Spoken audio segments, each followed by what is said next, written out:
decision.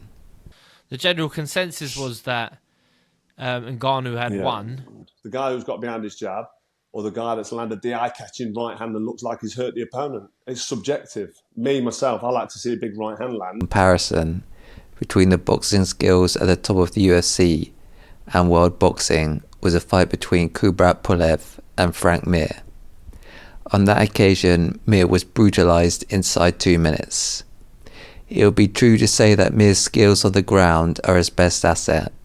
That said, equally from his MMA fights, it would also be true to say he is a better striker on the outside than he is a takedown artist.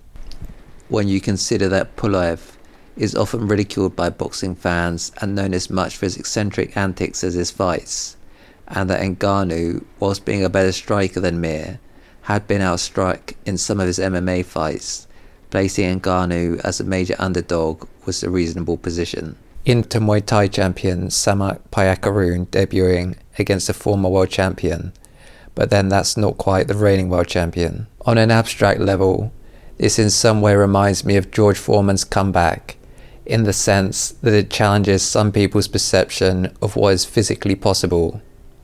For those who don't know the story of Foreman, he became inactive as a 28-year-old boxer.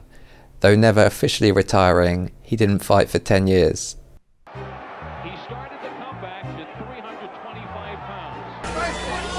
And Foreman considers himself a prospect. Coming back to the sport at 38, having been heavily overweight, many detractors called his ambition of once again becoming heavyweight champion an impossible feat, something Foreman himself picked up in a marketing slogan. No longer am I an angry man. The satisfaction I now get is achieving what others consider to be impossible dreams.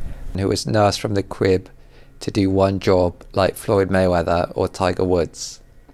Even though, if you ask someone who keeps stats on childhood prodigies, the overwhelming majority burn out by adolescence. Sometimes robotic Stipe Miocic looked like Pernell Whitaker in the first fight.